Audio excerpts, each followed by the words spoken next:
সেই কিয়ামত যে দিনটা আল্লাহ পাক মানুষের জন্য রেখেছেন, সেই কিয়ামতের অবস্থা বড়ই মারাত্মক। মানুষেরা তা জানে না। মানুষ যদি তা বুঝতে পারতো, জানতে পারতো, তাহলে মানুষেরা গুনাহের কাজ করতে পারতো না। আপনারা কি চিন্তা করেন, ওই যে কাফেরগুলি মক্কার জীবনে রাসূল পাক সাল্লাল্লাহু আলাইহি ওয়াসাল্লামের মক্কি জিন্দেগিতে যে সমস্ত মানুষগুলি চুরি করত, ডাকাতি করত, জিনা করত, বদমাশি করত, মানুষ হত্যা করত, এই লোকগুলি ফিরে আসতো কিসের কারণে? তাদেরকে এই আখিরাতের কথা বলা হয়েছে, এই পরকালের কথা বলা হয়েছে। কোরআন শরীফে আল্লাহ রাব্বুল আলামিন পরকালের কথা, মৃত্যুর কথা, কিয়ামতের কথা, হাসরের কথা, সিরাতের কথা, মিজানের কথা, মওতের কথা যত বলেছেন, জান্নাতের কথা যত জায়গায় যতগুলা বলেছেন, সবগুলি আয়াতে কারিমা যদি এক জায়গায় করা যায়, তাহলে পুরা কোরআন শরীফের 1/3 10 পারার সমান হবে। জোরে বলেন সুবহানাল্লাহ। যেহেতু পরকালের চিন্তা ছাড়া মানুষের জীবন পরিচ্ছন্ন হতে পারে না, সুন্দর হতে পারে না, অপরাধ মুক্ত হতে পারে না। আল্লাহ পাক বলেন সেই দিনটি বড়ই ভয়ানক, বিপজ্জনক। ওই দিনটির ব্যাপারে আল্লাহ পাক তার বান্দাদেরকে সতর্ক করে দিয়েছেন, বান্দারা সতর্ক হয়ে যাও, এইভাবে দিন যাবে না, কিয়ামত আসবে। আর ওই কিয়ামত এত মারাত্মক হবে, আল্লাহ সতর্ক করছেন বান্দাদেরকে, হে মানব সকল, আত্মরক্ষা করো খোদার গজব থেকে, আল্লাহর গজব থেকে আত্মরক্ষা করো। ইন্না সালসালাতাস সাআতি শাইউন আযীম, সেই কিয়ামতের সেই কম্পন খুবই মারাত্মক, খুবই ভয়াবহ কম্পন সৃষ্টি হবে সেদিন। ইয়াউমা তারাউনাহা তাযহালু কুল্লু মুরদিআতিন আম্মা আরদাআত, সেদিন দেখতে পাবে স্তন্যদায়িনী মা, যে মা তার সন্তানকে দুধ দেয়, ওই মাও তার দুধের বাচ্চার কথা ভুলে যাবে, মনে থাকবে না। আল্লাহ রাব্বুল আলামিন বলেন ওয়াতাদাউ কুল্লু যাতিন হামলিন হামলাহা, গর্ভধারিণী মেয়ে লোক তাদের গর্ভ খসে পড়বে। ওয়াতারান নাসা সুকারা, মানুষকে মানুষ দেখতে পাবে, মানুষগুলো উদ্ভ্রান্ত হয়ে পাগলের মতো ছুটাছুটি করছে। আল্লাহ বলেন ওয়ামা হুম বিসুকারা, আসলে এরা নেশাগ্রস্ত নয়, আসলে পাগল হয় নাই। ছুটছে কেন? কেন? স্তন্যদায়িনী মা দুধের বাচ্চার কথা ভুলে গেছে। গর্ভধারিণী গর্ভবতী নারী, তার গর্ভ খসে পড়েছে, মানুষ পাগলের মতো দৌড়াচ্ছে। কারণ কি? পাগল তো হয় নাই। আল্লাহ বলেন আসল কারণ হলো ওয়ালাকিন্না আযাবাল্লাহি শাদীদ, আল্লাহর ভয়ঙ্কর আযাব। আর এই সব দৃশ্য, এই সব কম্পন মানুষের মধ্যে ত্রাস সৃষ্টি করে দিয়েছে, এই অবস্থার সৃষ্টি করেছে। আমার ভাইয়েরা, আল্লাহ পাক বলেন وأنذرهم يوم الآزفة إذ القلوب لدى الحناجر كاظمين, ও নবী, মানুষদেরকে আপনি সতর্ক করেন, ওই দিনটা এমন হবে, ভয়ের চোটে মানুষের কলিজা তার মুখের কাছে চলে আসবে। মানুষ ভয়তে অস্থির হয়ে যাবে, কলিজা গলার কাছে চলে আসবে। সেই দিনের কথা তাদের শোনায় দেন। ওই দিনটা এমন মারাত্মক দিন, সেদিন ভয়ে চিন্তায় যুবক ছেলে বৃদ্ধে পরিণত হয়ে যাবে, কিশোরগুলি তরুণগুলি বৃদ্ধে পরিণত হয়ে যাবে। আমার বন্ধুগণ, মানুষ সেদিন দিক বিদিক হয়ে দৌড়াতে থাকবে, পালাবো কোথায়? আল্লাহ কোরআন শরীফে সব কথা বলে দিয়েছেন। ইয়াকুলুল ইনসানু আইনাল মাফার, কোথায় ভাগবো, পালাবো কোথায়? অস্থির হয়ে মানুষ দৌড়াতে থাকবে, পালাবো কোথায়, যাব কোথায়? আল্লাহ বলেন কাল্লা লা ওয়াজারা ইলা রাব্বিকা ইয়াউমাইদিনিল মুস্তাকার, ভাগবার কোনো রাস্তা নাই, পালাবার কোনো পথ নাই, একমাত্র তোমার রব ছাড়া, আল্লাহর দরবার ছাড়া পালানোর কোনো রাস্তা যারা নাই। আমার বন্ধুগণ,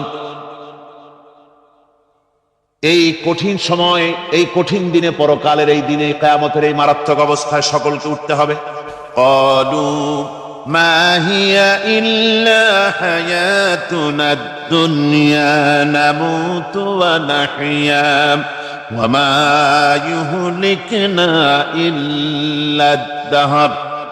ওরা বলতো যে দুনিয়া এবং আখিরাত বলতে জীবন তো শুধু আমাদের এই দুনিয়ার জীবনই শেষ কথা, এরপরে আবার কি, এটাই আমাদের জীবন, এখানেই বেঁচে আছি, এখানেই মরে যাব, আর কালের আবর্তন ছাড়া আর তো কিছুই হয় না। সুতরাং পরকাল আবার একটা কি জিনিস? আল্লাহ রাব্বুল আলামিনের জবাবে আল্লাহ পাক বলেন, ওই কাফেরদেরকে জবাব শোনায় দেন, ওদেরকে জবাব দেন, তোমরা নিষ্প্রাণ ছিলে, সেখান থেকে তোমাদেরকে আল্লাহ পাক জিন্দা করেছেন, এই জিন্দা থেকে তোমরা আবার মৃত্যুবরণ করবে, আবার তোমাদেরকে পুনরুত্থিত করা হবে, এতে কোনো সন্দেহ নাই। ওয়ালাকিন আকসারান নাস লা ইয়ালামুন। আসল কথা হলো যে মানুষেরা, অধিক সংখ্যক লোকেরা এই সম্পর্কে অজ্ঞ, তারা জানে না। তারা বলে ওয়ায়াকুলুল ইনসানু আইযা মা মিততু লাসাউফা উখরাজু হাইয়্যা। তারা বলে যে সত্যি আমরা যখন মরে যাব তখন আমাদেরকে কে আবার চিন্তা করবে? এটা কি করে সম্ভব? মরে গেলাম, আবার জিন্দা কে করবে? আল্লাহ রাব্বুল আলামিন ওদের কথার জবাবে নবীজিকে বলেন, আপনি জবাব দিয়ে দেন, আওয়ালা ইয়াযকুরুল ইনসানু আন্না খালাকনাহু মিন ক্বাবলু ওয়া লাম ইয়াকু শাইআ। মানুষের কি সেই কথা মনে পড়ে না যখন তাকে সৃষ্টি করার আগে সে কিছুই ছিল না? তোমার সৃষ্টির আগে যখন তুমি কিছুই ছিলে না, সেখান থেকে তোমাকে যিনি সৃষ্টি করেছেন, তোমার মৃত্যুর পরে তিনি আবার তোমাকে জিন্দা করতে পারবে। তোমার কি মনে নাই? হাল আতা আলাল ইনসানি হিনুম মিনাদ দাহরি লাম ইয়াকুন শাইআম মাযকুরা। মানুষের জীবনে কি এমন সময় এসেছিল না যখন সে কোনো বিষয়বস্তু হিসেবে পরিগণিত ছিল না, কোন অস্তিত্ব ছিল না? আমি বিনা অস্তিত্বে তোমাদেরকে সৃষ্টি করেছি, বিনা অস্তিত্বে যখন তৈরি করতে পারলাম তখন বুঝি আমি আবার তোমাদেরকে জিন্দা করতে পারবো না? এটা কেমন কথা তোমরা বলো? ওরা বলে ওয়াকালু আইযা কুন্না ইযামান ওয়া রুফাতান আইন্না লামাবউসুনা খালকান জাদীদা। আমরা যখন মরে যাব, আমাদের হাড্ডি গুড্ডি যখন মাটির সাথে একেবারে মিশে যাবে, তখন কি আমরা নতুন ভাবে আবার পুনরুত্থিত হব? আমাদের কি আবার চিন্তা করা হবে? আল্লাহ রাব্বুল আলামিন বলেন, ও নবী শুনিয়ে দেন, তোমরা যদি মরে গিয়া মাটির সাথে মিশে গিয়া যদি পাথরও হয়ে যাও, আর যদি তোমরা লোহাও হয়ে যাও, তারপরেও আল্লাহ রাব্বুল আলামিন তোমাদেরকে জিন্দা করবেন, আবার তোমাদের উঠাবেন। ওরা বলে যে আচ্ছা বুঝলাম, কে উঠাবে আমাদের? কেমনে উঠাবে? আল্লাহ পাক বলেন ফাসায়াকুলুনা মান ইউঈদুনা। ওরা বলে আমাদেরকে কে উঠাবে, আমাদেরকে কে জিন্দা করবে? আল্লাহ পাক জবাবে বলেন কুলিল্লাযী ফাতারাকুম আউওয়ালা মাররা। যিনি তোমাদেরকে প্রথম সৃষ্টি করেছেন তিনি আবার তোমাদেরকে জিন্দা করবেন। আল্লাহ পাক সুন্দর করে বোঝাচ্ছেন। এই সব কথা শোনার পরে ফাসায়ুনগিদুনা ইলাইকা রুউসাহুম ওয়া ইয়াকুলুনা মাতা হুয়া। এসব কথা শোনার পরে আল্লাহ বলেন, ওই কাফেরেরা মাথা ঝুলায় ঝুলায় বলে আচ্ছা তা বুঝলাম। আল্লাহ বলেন ওরা মাথা ঝুলায় আর বলে আচ্ছা বুঝলাম, তবে কবে সেই কিয়ামত অনুষ্ঠিত হবে? আল্লাহ বলেন নবী শোনায় দাও, কুল আসা আইয়াকুনা করিবা। বেশি দেরি নাই, হতে পারে খুবই তাড়াতাড়ি। কি বলা যায়, সে সময়টা অতি নিকটবর্তী হয়ে যেতে পারে, খুবই নিকটবর্তী সে সময়, সেটা বেশি দেরি হওয়ার কথা নয়। আল্লাহ পাক এবার মানুষকে যুক্তি দিয়ে বুঝাচ্ছেন। কোরআনে কারীম মানতে মানুষ অস্বীকার করলে আল্লাহ ডান্ডার ব্যবস্থা করেন নাই। নবীজিকে বলেছেন, ইন্নামা আনতা মুযাক্কিরুন লাস্তা আলাইহিম বিমুসাইতির। ও নবী, আপনি একজন উপদেশক, উপদেশ দিয়ে যান। আপনাকে দারোগা করে বানাই নাই লাঠি চার্জ করার জন্য, পিটায়া মানুষ হেদায়েত করার দরকার নেই। মানুষকে বুঝান, যুক্তি দিয়া বুঝান। আল্লাহ নিজে যুক্তি দিচ্ছেন। ওই কাফেরেরা, তোমরা যারা পরকালকে অস্বীকার করো, তোমাদেরকে উঠাইতে পারবো না যারা তোমরা বলছো, তোমাদেরকে সৃষ্টি করা কঠিন না ওই বিশাল আকাশটাকে সৃষ্টি করা কঠিন? ওই বিশাল আকাশটাই তো আমি আল্লাহ সৃষ্টি করেছি, জোরে কোন সুবহানাল্লাহ। তো অত বড় আকাশটারে যিনি বানাইতে পারলেন, সে খোদা বুঝি তোমাকে তৈরি করতে পারবেন? আল্লাহ পাক বলছেন, ফানজুর ইলা আসারি রাহমাতিল্লাহি কাইফা ইউহিল আরদা বাদা মাউতিহা। লক্ষ্য করে দেখো, এই পৃথিবীর মাটিকে আল্লাহ কিভাবে জিন্দা করেন, মুর্দা মাটি। এই মাটি চৈত্র বৈশাখ মাসে প্রখর রোদে মাটি ফেড়ে চৌচির হয়ে যায়। এই ফেটে যাওয়া চৌচির মাটিতে আল্লাহ পাক বৃষ্টির পানি দিয়ে এই মাটিকে, এই মৃত্যু মাটিকে আল্লাহ পাক যেভাবে জিন্দা করেন, ইন্না যালিকা লামুহয়িল মাউতা ওয়া হুয়া আলা কুল্লি শাইইন কাদির, সে আল্লাহ পাক তোমরা মরলে পরে আবার এভাবে জিন্দা করতে পারবেন। জোরে কোন সুবহানাল্লাহ। আমার ভাইয়েরা, আল্লাহ পাকের পরে বলেন, দেখো মৃত্যু জমিনকে কেমনে জিন্দা করি। আল্লাহুল্লাযী আরসালার রিয়াহা ফাতুসিরু সাহাবা ফাসুকনাহু ইলা বালাদিন মাইয়িতিন ফাআহইয়ানা বিহিল আরদা বা'দা মাউতিহা কাযালিকান নুশুর। আমি আল্লাহ রাব্বুল আলামিন ওই সমুদ্রের নোনা পানিগুলোকে, সমুদ্রের লবণাক্ত পানিগুলিকে বাষ্পীয় আকারে উত্থিত করে মেঘমালায় পরিণত করি, আর এরপরে বাতাসকে হুকুম করি, বাতাস এই মেঘটারে টেনে নিয়ে যাও অমুক জায়গায়। মেঘ চলে এলো, আল্লাহ রাব্বুল আলামিন বলেন, মেঘ এবার বিন্দু বিন্দু করে বৃষ্টি বর্ষণ করে দে। আমার হুকুমে ওই পানিগুলি বৃষ্টি হয়ে বিন্দু বিন্দু হয়ে জমিনে পতিত হয়। আল্লাহ বলেন, এভাবে করে বৃষ্টির পানি দিয়া মরা জমিনকে জিন্দা করে দিয়া নববধূ গর্ভধারণের যেমন প্রস্তুতি নেয়, বৃষ্টির পানি পায়া মরা জমিন তেমন ফসল ধারণের জন্য প্রস্তুতি নিয়ে নেয়। এইটা যেভাবে আমি করি, কাযালিকান নুশুর, এইভাবে করে তোমাদের কি কিয়ামতের দিন আমি জিন্দা করতে পারবো? কেমনে অস্বীকার করো? কাইফা তাকফুরুনা বিল্লাহি ওয়া কুনতুম আমওয়াতান ফাহইয়াকুম সুম্মা ইউমীতুকুম সুম্মা ইলাইহি তুরজাউন। কি করে তুমি আমাকে, আমি আল্লাহকে অস্বীকার করো? কুনতুম আমওয়াতান, তুমি ছিলে নিষ্প্রাণ, ফাহইয়াকুম, এরপরে আমি তোমাকে জিন্দা করলাম, সুম্মা ইউমীতুকুম, এরপরে তোমাকে আমি মৃত্যু করব, সুম্মা ইউহয়ীকুম, এরপরে তোমাদেরকে আবার আমি জিন্দা করব, সুম্মা ইলাইহি তুরজাউন, এবার এরপরে তোমাদের সকলকেই আমার কাছে ফিরে আসতে হবে। দেখেন না, আমরা যখন মানুষকে কবরে রাখি, কবরে রাখা তারপরে উপরে মাটি দিয়ে কি বলেন আপনারা?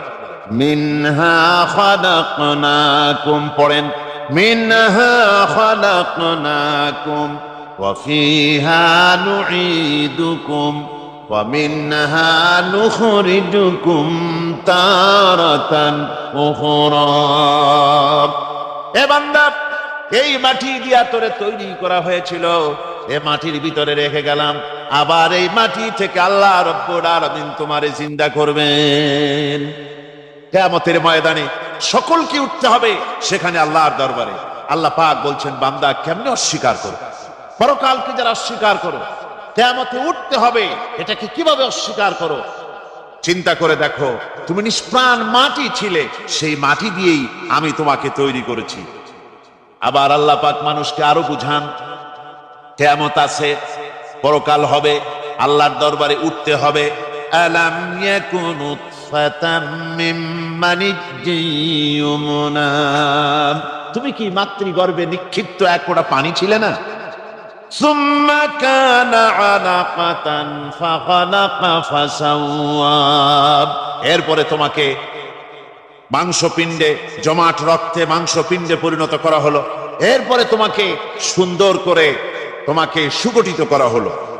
فجعل منه الزوجين الذكر والأنثى, এরপরে মাতৃগর্ভের ভিতরে আমি এটাকে পুরুষ বানালাম, কন্যা সন্তান অথবা পুত্র সন্তানে পরিণত করলাম। এইটা যে পেরেছে, যিনি পেরেছেন, আলাইসা যালিকা বিকাদিরিন আলা আইয়ুহিয়াল মাউতা, সে আল্লাহর পক্ষে কি সম্ভব নয় যে তোমার মৃত্যুর পরে তিনি আবার জিন্দা করতে পারবেন? কি বলেন সম্ভব না? তিনি পারবেন না?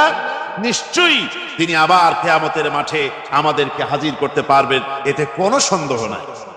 আল্লাহ পাক সেই জন্য এখানে বলতেছেন যে ওরা বাল কাযযাবু বিসসাম, ওরা আসলেই পরকালকে অস্বীকার করেছে। আপনি যে নবী এতে কোনো সন্দেহ নাই। আপনি খানা খান, আপনি বাজারে যান, এটাই মূল আপত্তির বিষয় না। মূল কথা হলো তারা পরকালকে অস্বীকার করেছে। আল্লাহ পাক বলেন অবশ্যই সে সময় আসবে, সে কিয়ামত আসবেই, এতে কোনো সন্দেহ নাই।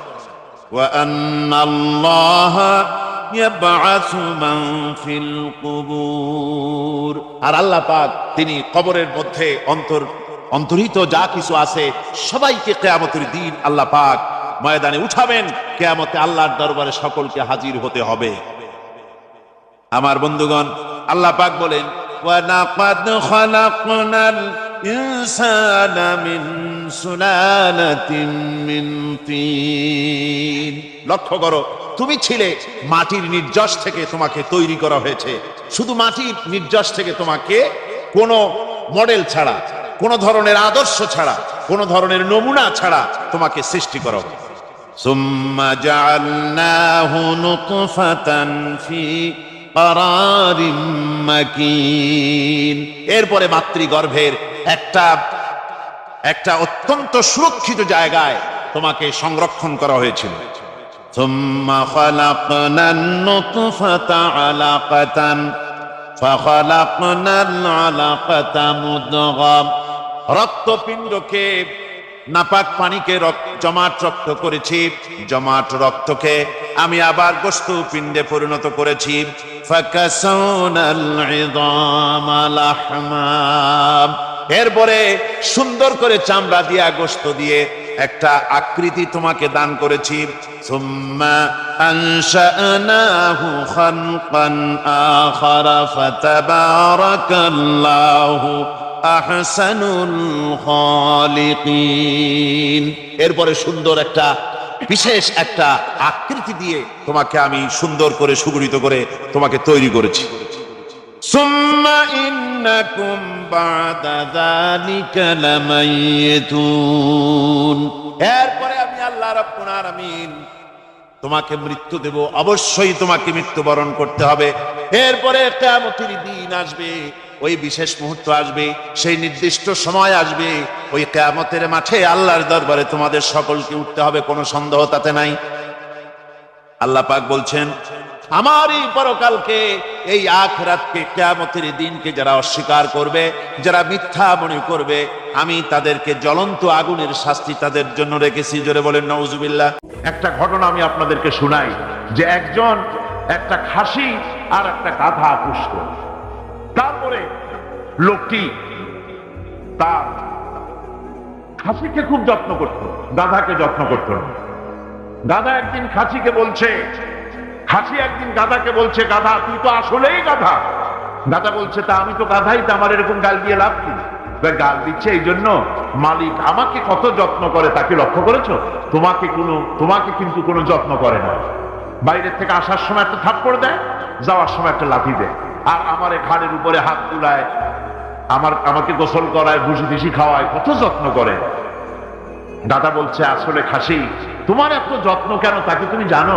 কয় না তা তো জানি না। তোমার যত্ন বেড়েছে, কোরবানির চাঁদ উঠেছে সেই জন্য। এই পৃথিবীতে অন্যায় কাজ করার পরেও যারা নাকি পৃথিবীর বুকে সুখ পায়, শান্তি পায়, কোন জিনিসের অভাব নাই, নেতৃত্ব আছে, ক্ষমতা আছে, বাড়ি আছে, গাড়ি আছে, ইন্ডাস্ট্রি আছে, সবকিছু আছে, কোন জিনিসের অভাব নাই, তারা অহংকারে মেতে ওঠে, ভাবে আল্লাহ বুঝি খুব রহমত করতেছেন, না পর্সা পাওনা সব এখানে শেষ করে দিল, ওর কিন্তু শান্তি নাই। শান্তি নাই। শান্তি তো আলাদা জিনিস, শান্তি আলাদা জিনিস। সৎ লোকেরা ছেঁড়া খাতা গায়ে দিয়ে ছোট্ট ঝুপড়ির মধ্যে থেকে যে আরাম পায়, অসৎ উপায় উপার্জিত টাকা দিয়া এসি রুমের ভিতরেও বড় লোকেরা সেই শান্তি পায় না, সেই শান্তি পায় না। বড় লোক রোগের অভাব নেই, নানান রোগ, খাইতে পারে না। যদি পয়সার কিন্তু অভাব নাই, খাইলে কিন্তু প্রত্যেক দিন পোলাও, কোরমা, বিরিয়ানি, জর্দা, জম্মের খাওয়া খাইতে পারে, কোনো অসুবিধা নাই। কিন্তু ডাক্তার তার রুজিকে কন্ট্রোল করে দিয়েছে। ডাক্তার বলেছে খাসির চর্বি খাওয়া যাবে না, পাঙ্গাস মাছের পেটি খাওয়া যাবে না, লইট্টা ফিশ খাওয়া যাবে না। কি খাইতে হবে? খাইবার সকালবেলা ডিমের একটা পুষ, দুপুর বেলায় এক স্লাইস টুস, আর রাতের বেলায় ফলের এক কাপ জুস। রুজি কন্ট্রোল হয়ে গেছে। রুজি নেই, ঘরের মধ্যে শান্তি নাই, রিচ কন্ট্রোল হয়ে গেছে, ঘরেও শান্তি নাই। বউতে পছন্দ করে না, সে ঘরে আসছে, আসে তাকে বউ চলে গেছে আর এক জায়গায়। ছেলে মেয়েতে কথা শোনে না, বউতে শান্তি নাই, ছেলেতে শান্তি নাই, মেয়েতে শান্তি নাই। শান্তি, piece of mind, piece of mind, এটা টাকায় হয় না, বাড়িতে হয় না, গাড়িতে হয় না, কিসে হয়? আলা বিযিকরিল্লাহি তাতমাইন্নুল কুলুব। আল্লাহ রাব্বুল আলামিন বলেন, একমাত্র আমার স্মরণ, আমার জিকির, আমার স্মরণ মানুষের দিলকে, অন্তরাত্মাকে ঠান্ডা করে দিতে পারে। বান্দা যখন জিকির করে আল্লাহ আল্লাহ আল্লাহু লা ইলাহা ইল্লাহু, জোরে করেন আল্লাহ আল্লাহ আল্লাহু লা ইলাহা ইল্লাহু, সুবহানাল্লাহ আলহামদুলিল্লাহ লা ইলাহা ইল্লাল্লাহ, সুবহানাল্লাহ আলহামদুলিল্লাহ লা ইলাহা ইল্লাল্লাহ, লা ইলাহা ইল্লাল্লাহ মুহাম্মাদুর রাসূলুল্লাহ। কি বলেন, এই জিকিরে মজা লাগলো না খারাপ লাগলো? আল্লাহ রাব্বুল আলামিনের নাম কোন বান্দা যদি মহব্বতের সাথে দিলের সবটুকু আবেগ নিয়ে একবার যদি কোনো বান্দা ডাক দেয় আল্লাহ, আল্লাহ নয়, কি ডাক দেয়? আল্লাহ, বলেন আল্লাহ। একবার যদি দিল থেকে উচ্চারণ করে, दिल से जुबात निकलती है असर रखती है, दिल से जुबात निकलती है असर रखती है, पर नहीं मगर ताकते परवाज रखती है। दिलेर থেকে যে কথা বের হয় সে কথা প্রভাব বিস্তার করে, ডানা নাই কিন্তু উঠতে পারে। যখন আল্লাহর গোলামেরা, আল্লাহর বান্দারা দুঃখে পড়ে, কষ্টে পড়ে মুখ থেকে একবার যদি আল্লাহ এই শব্দ বলে যদি চিৎকার মারে, রব্বুল আলামিন 70 বার সাড়া দিয়ে বলেন, বান্দা কি চাও, আমি হাজির। শান্তি বাড়িতে নয়, গাড়িতে নয়, ইন্ডাস্ট্রিতে নয়, মন্ত্রিত্বে নয়, শান্তি নাই। অসংখ্য পুলিশের পাহারায় থাকা লাগে সব সময়, শান্তি নাই। কে কোন জায়গা দিয়ে ফুটুস করে দেয়, ভরসটে অস্থায়ী। বন্ধুগণ, গরিব মানুষ, টাকা নাই, পয়সা নাই, সারাদিন ঠেলা গাড়ি চালাইছে, সারাদিন রিক্সা পেয়েছে, সারাদিন কাজ করে ঘর নষ্ট করে বলে, ঘরের মধ্যে ঢুকেছে ভুসি দিয়া, মিহিন আটার ভুসি, সেই ভুসি দিয়ে রুটি বানানো হয়েছে। ওই রুটি খেতে দেওয়া হলো, বউ পাশে বসে বাতাস করতেছে, ঘাম মোছাই দিতেছে, আর একটু খাও। এরপরে যত্ন করে খাইতে দিল। গরিব মানুষ খাইয়া খুইয়া শুয়ে গেছে, ঘরের মধ্যে এসি নাই, গদি নাই, ঘরের ভিতরে তো সুখ নাই, ল্যাপ নাই, শর্ট বিছায় দিয়েছে। বালিশটা এত শক্ত মনে হয় যেন ইটের উপরে কভার লাগানো। এই বালিশের উপরে মাথা রেখে ঘুমা শুয়ে গেল। সিডেক্সিন খাওয়া লাগে নাই, রিল্যাক্সিন খাওয়া লাগে নাই, ভ্যালিয়াম খাওয়া লাগে নাই, মগডন খাওয়া লাগে নাই, ঘুমের ঔষধ একটাও খাওয়া লাগে নাই, শুয়ে এমন ঘুম দিল নাকের আওয়াজে ট্রাকের ইঞ্জিনের আওয়াজ ফেল করে গেল। শান্তি টাকা দিয়া পয়সা দিয়া হয় না, শান্তি দেন কে? এই জন্য আল্লাহ রাব্বুল আলামিন যারা সৎকর্মশীল বান্দা হন ওই বান্দাদেরকে মানুষেরা ভালোবাসে। সৎকর্মশীল বান্দা মৌলানা শামসুদ্দিন সাহেবের কত গাড়ি আছে, কত ইন্ডাস্ট্রি আছে, মানুষে ভালোবাসে কিনা কোন? ভালোবাসে কিনা? একটা নমুনা দেখাইলাম। যারা দিনদার পরহেজগার ইমানদার সৎকর্মশীল আল্লাহ তাদের ব্যাপারে কি করে শোনেন। ইন্নাল্লাযীনা আমানু ওয়া আমিলুস সালিহাতি সায়াজআলু লাহুমুর রাহমানু উদ্দা। আল্লাহ পাক বলেন যারা নাকি ঈমান এনেছেন আর আমলে সালেহ করে রব্বুল আলামিন তার বান্দাদের দিলের মধ্যে তার জন্য মহব্বত পয়দা করে দেন। মানুষেরা ভালোবাসে, মহব্বত করে। সম্রাট আকবর নাম শোনেন নাই? কোথাকার প্রেসিডেন্ট? ভারতবর্ষে। কত বড় নাম করা ব্যক্তি, দ্বীন ইলাহি চালু করলো, তার নামে আল্লাহু আকবার চালু করলো। আল্লাহু আকবার বলতে যেন তারে বোঝানো হয়। জিল্লে ইলাহি বলে ঘোষণা করা লাগলো তাকে। তার সামনে মাথা নত করার ব্যবস্থা করে দিল, কুর্নিশের ব্যবস্থা করে দিল। হযরত মুজাদ্দিদ আল বিসানি রাহমাতুল্লাহ আলাইহি এর বিরোধিতা করলেন। বিরোধিতা করার পরে সম্রাট জাহাঙ্গীর তার জেলের মধ্যে ঢুকাই দিল। তাকে যখন দরবারে দাওয়াত দিয়েছিল একটা গেট বানানো যাতে করে তার মাথা নিচু করে ঢোকা লাগে। আল্লাহর মাহবুব বান্দা মুজাদ্দিদ আল বিসানি রাহমাতুল্লাহ আলাইহি তিনি মনে করলেন এখানে গেটটা নিচু করা হয়েছে যাতে করে আমি মাথা নিচু করে ঢুকি আর এটাই সে কুর্নিশ হিসেবে ধরে নেবে। তিনি মাথা নিচু করলেন না, মর্দে মুজাহিদ বাদশার দরবারে নিজের বাম পাখানা আগে ঢুকাইয়া দিলেন। এই অপরাধে তাকে কারারুদ্ধ করা হলো। জেলখানার ভিতরে তিনি আছেন। কয়েক মাস পরে জেলার সাহেব চিঠি লিখেছেন বাদশার কাছে, যা পানা জেল তো হয় চোরের জন্য, ডাকাতের জন্য, বদমাশদের জন্য। কারে পাঠাইলেন জেলখানায়? মুজাদ্দিদ আল বিসানি নামক যে ব্যক্তিকে জেলে পাঠিয়েছেন। তিনি আসার পরে কয় মাসে আমার জেলের মধ্যে চোর আর ডাকাত যা ছিল সব আল্লাহর ওলিতে পরিণত হয়ে গেছে। সম্রাট আকবর সেকেন্দ্রায় তার কবর রয়েছে, কেউ জিয়ারত করতে যায় না। মুজাদ্দিদ আল বিসানি রাহমাতুল্লাহ আলাইহি হযরতে খাজা মুঈনুদ্দিন চিশতি রাহমাতুল্লাহ আলাইহির দরবারে আজও হাজার হাজার মানুষ কবরের কাছে জিয়ারত করতে যায়। দিনদার ইমানদার সৎকর্মশীল হলে আল্লাহ পাক তার মহব্বত মানুষের দিলের মধ্যে পয়দা করে দেন। এই পৃথিবীর বুকে ভালো কাজ যারা করে তাদের জন্য ফুল বিছায় কেউ দেয় না। ফুল দেয়? ফুল দেয় না, কণ্ঠকা কীর্ণ থাকে। নবীজি কালিমার দাওয়াত দিয়েছিলেন, এই কারণে নবী কোনো ফুলের বিছানা পান নাই, ফুলের মালা পান নাই। কাফির বেঈমানেরা নবীজিকে মারধর করেছে, দান্দার মোবারক শহীদ করেছে। হযরত বিলালকে উটের পায়ের সাথে বেঁধে দিয়ে উট তাড়ায় দিয়েছে, দড়ির মাথায় বেলাল বাঁধা। পিঠের থেকে চামড়া খসেছে, মাথা থেকে চামড়া খসে গেছে। উত্তপ্ত মরুভূমির উপরে হযরত বিলালের রক্তাক্ত শরীরকে চিৎ করে শোয়াই দিয়েছে।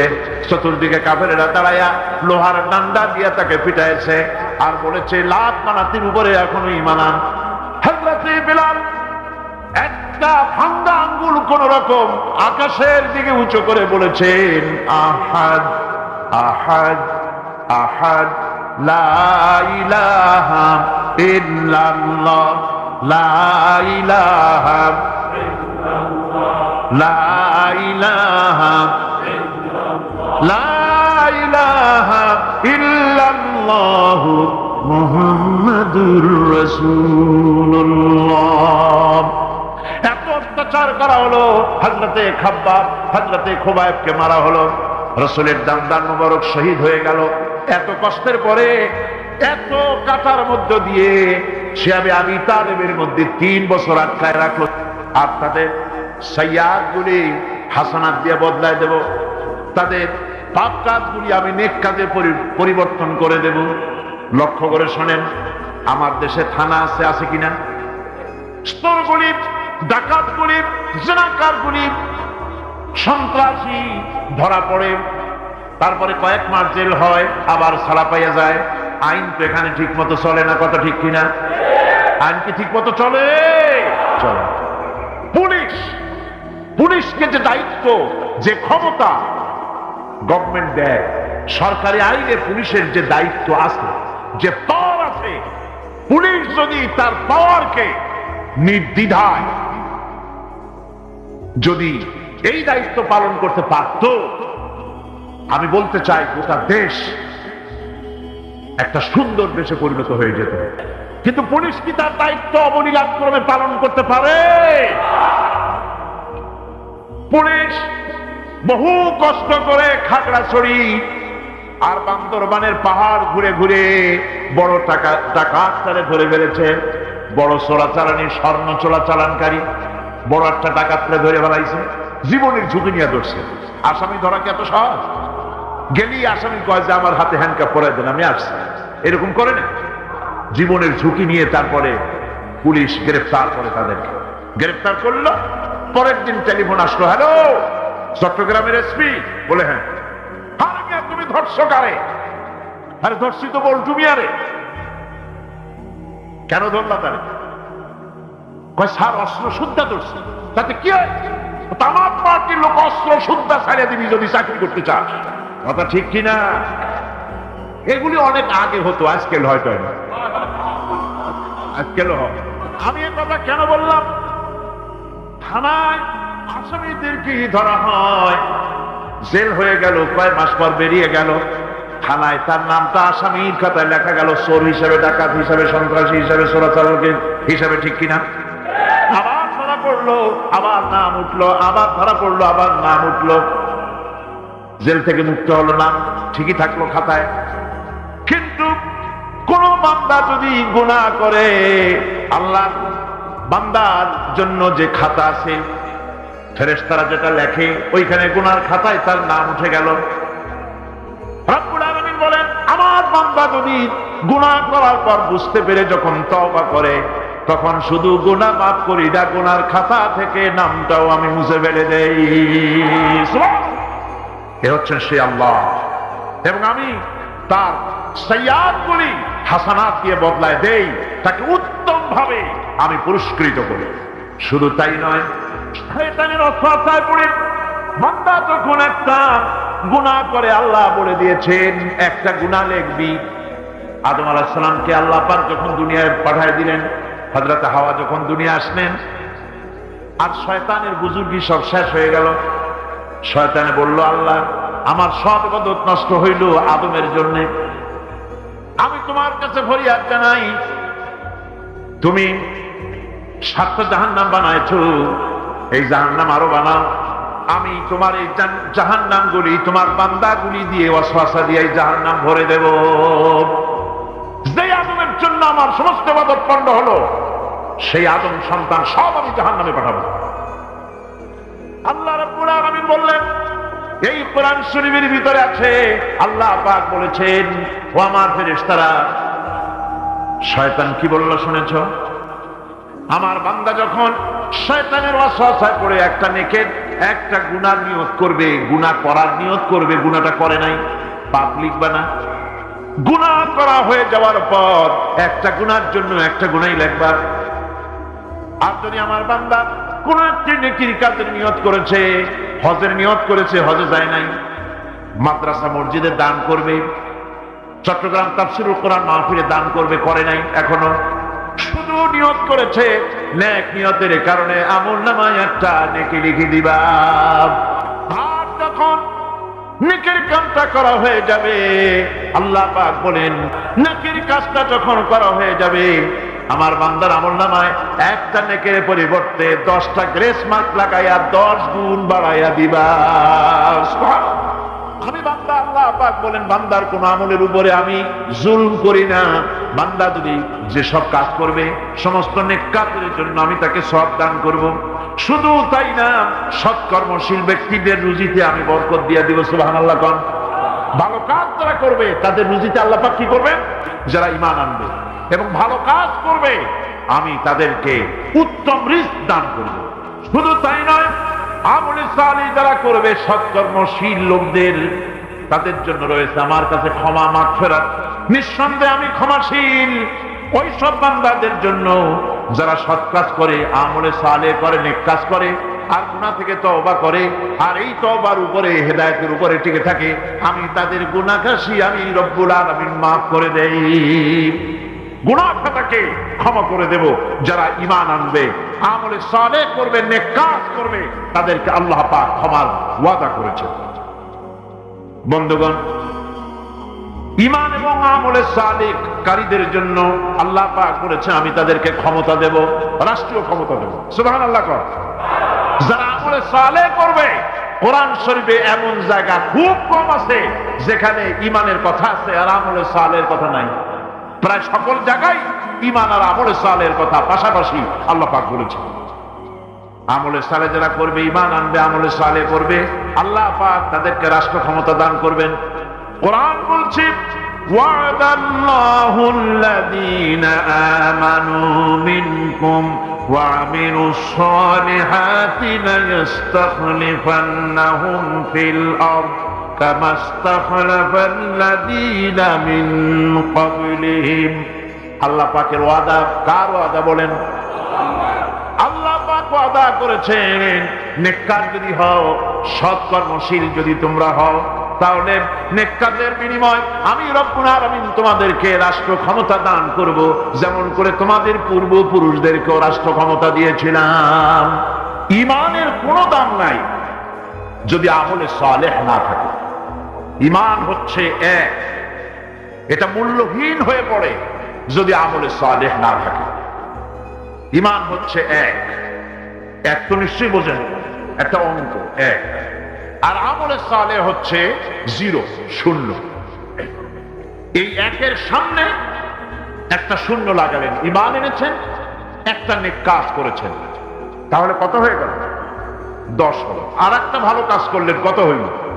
আর একটা দিলেন, আর একটা নেক কাজ করলেন, কত হলো?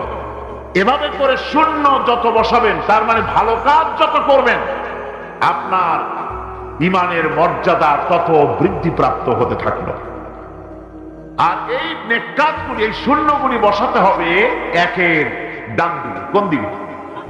ডান দিকে। যদি বাম দিকে বসান, একটা এক লিখে বাম দিকে শূন্য লেখা আরম্ভ করলেন, একেবারে ফেনি পর্যন্ত, কোনো দাম আছে? কোনো দাম নাই। এই জন্য বামপন্থীদের কোনো দাম নাই। যারা নিজেদেরকে বামপন্থী বলে পরিচয় দেয়, বামপন্থী আন্দোলন করে, মুসলমানের সন্তান আর পরিচয় দেয় বামপন্থী, এর চাইতে নির্লজ্জ আর হতে পারে বলে আমার জানা নেই। আসহাবুল ইয়ামিন, আসহাবুশ শিমাল, ডানপন্থী আর বামপন্থীর কথা আল্লাহ পাক কোরআনে কারীমের মধ্যে বলেই দিয়েছে। ডানপন্থী হচ্ছে মুমিনেরা, আল্লাহর মুমিন বান্দারা ডানপন্থী, আর তাদের নেতা হচ্ছেন নবীরা। নবীরা এই মুমিন বান্দাদেরকে নিয়ে, ডানপন্থীদেরকে নিয়ে নবীরা আল্লাহর জান্নাতে চলে যাবেন, আর বামপন্থীদের নেতা হচ্ছে শয়তান। বামপন্থীদের নেতাকে শয়তান এদের নেতৃত্ব দিয়ে কোথায় নিয়ে যাবে? জাহান্নামে। সুতরাং আপনাকে বসতে হবে, নেক কাজগুলি করতে হবে, যা যেন একের বাম দিকে চলে না যায়। অর্থাৎ যে ব্যাখ্যা ভাইজান দিয়েছেন, যে ব্যাখ্যা হযরত মাওলানা জাবরী সাহেব দিয়েছেন, যে নেক কাজ করতে হবে আল্লাহকে খুশি করার জন্য, কাজটা ভালো হওয়ার জন্য শর্ত দুইটা। একটা হচ্ছে কাজটা হতে হবে আল্লাহকে খুশি করার জন্য। কারে খুশি করার জন্য? আল্লাহ পাককে খুশি করার জন্য হতে হবে। আর 2 নম্বরে কাজটা হতে হবে সুন্নতে নববী সাল্লাল্লাহু আলাইহি ওয়াসাল্লাম, রাসূল করিম সাল্লাল্লাহু আলাইহি ওয়াসাল্লামের সুন্নতের উপরে কাজটি হতে হবে। তাহলেই আপনার আমলটা সহি হয়ে গেল। আপনি আমি নিজের আন্দাজ করে কাজটা খুব ভালো হয়েছে মনে করলেই হবে না। নিকৃষ্ট বা অসৎ কাজের পরিণতি সম্পর্কে কোরআন বলছে। আমি কি তোমাদেরকে বলবো না যে কোন আমল তোমাদেরকে ক্ষতিগ্রস্ত করবে?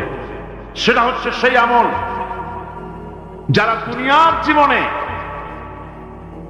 দুনিয়ায় উন্নতি করার জন্য কাজ করে, তাদের সমস্ত জদ্দোজাহাদ, তাদের চেষ্টা প্রচেষ্টা দুনিয়ায় টিকে থাকার জন্য তারা করে থাকে। যে কাজগুলি আল্লাহ পাকের খুশনুদি হাসিলের জন্য, আল্লাহ পাককে খুশি করার জন্য করা হয় না, সেই কাজগুলি মানুষের সমস্ত প্রচেষ্টাকে, তার চেষ্টাকে, তার সমস্ত আমলগুলিকে বিনষ্ট করে দেবে, এগুলি কিয়ামতের দিন কোনো ফায়দা হবে না। আল্লাহ রাব্বুল আলামিন কোরআনে কারীমের মধ্যে বলছেন, উলাইকা আল্লাযীনা কাফারু বিআয়াতি রাব্বিহিম ওয়া লিকাইহি ফাহাবিতাত আ'মালুহুম ফালা নুকিমু লাহুম ইয়াওমাল কিয়ামাতি ওয়াজনা। যারা নাকি আমার মহাসত্যকে অস্বীকার করেছে, আমার আয়াতকে অস্বীকার করেছে এবং আমার সঙ্গে দেখা করতে হবে এই বিষয় যারা অস্বীকার করেছে, তাদের কোন জিনিস, তাদের আমলের প্রতি আমি কিয়ামতের দিন কোনো ভ্রুক্ষেপ করব না, এগুলির কোনো মূল্য আমার কাছে হবে না। নেক কাজ করলে পরে সেই নেক কাজের জাযা আল্লাহ রাব্বুল আলামিন দিবেন, যদি তার পেছনে উদ্দেশ্য থাকে আল্লাহকে খুশি করার। এই শীতকাল যখন আসে তো মানুষের অন্ধদের চোখ ভালো করার জন্য বিভিন্ন জায়গায় অন্ধ শিবির করা হয়। বহু মানুষ আছে যারা মানুষের উপকারের জন্য কুয়া বানায়, টিউবওয়েল বানায়, রাস্তা তৈরি করে দেয়, তারপরে হসপিটাল বানায়, স্কুল কলেজ তৈরি করে, অনেক ভালো ভালো কাজ করে। এই ভালো কাজগুলির পেছনে যদি আল্লাহকে খুশি করার উদ্দেশ্য না থাকে তাহলে এগুলির কোনো মূল্যায়ন হবে না। এগুলির পাওনা যেটা, সেটা আল্লাহ পাক এই পৃথিবীতে তাদেরকে দিয়ে দিবেন। দুনিয়ায় তার যা পাওনা সব এখানেই দিয়ে দিবেন এবং এখানে আল্লাহ পাক দেন যে তার প্রমাণ তো আমরা দেখতে পাই। স্বাভাবিক এটা ছিল, যারা নামাজি, যারা দিনদার, তারা পরেজগার, তাদের বাড়িঘর, দালান কোঠা, গাড়ি বাড়ি, ইন্ডাস্ট্রি, মন্ত্রিত্ব ইত্যাদি সব তাদের হওয়া উচিত ছিল। কিন্তু আমরা কি দেখতে পাই? আমরা দেখতে পাই না। বরং বরং যারা নাকি নামাজ নাই, রোজা নাই, হজ নাই, যাকাত নাই, তাদের বরং উন্নতির কোনো অভাব নাই। কথা ঠিক কিনা? তাহলে এটা হলো কেন? এইটা দিয়ে আপনাদের বিভ্রান্ত হওয়ার কোনো কারণ নাই। এটা দিয়ে বিভ্রান্ত হওয়ার কোনো কারণ নাই। আল্লাহ খুশি হয়ে তাদেরকে এগুলি দিচ্ছেন তা না। মুরগির বাচ্চা হলো, ডিমের থেকে বাচ্চা বেরোলো, এই বাচ্চাগুলি হয়েছে গতকাল, আজকে বাচ্চাগুলি আদার খাচ্ছে মায়ের সাথে। হঠাৎ করে একটা চিল এলো আর ওর মা একটা সিগন্যাল মারলো, সাথে সাথে বাচ্চাগুলি দৌড়াইয়া এমন পলান দিল, আপনি তো ভালো একাদশীর বাদেও তালাশ করে পাবেন যে মুরগির বাচ্চা পলাইল। এখন ওই বাচ্চাটিকে এই সিগন্যাল সম্পর্কে কে অবহিত করলো যে এইরকম একটা আওয়াজ শুনলে এটা ভীতির আওয়াজ, এটা সাইরেন, এটা বিপদ সংকেত, এটা ডেঞ্জার সিগন্যাল, এটা শুনলে দেখলে তাড়াতাড়ি করে আত্মগোপন করবা। কে শিখাইলো? কে শিখাইলো? আল্লাহ পাক শিখাইছে। এখন এক শ্রেণীর বুদ্ধিজীবী তারা আবার উল্টা কথা বলে। তারা বলে কি?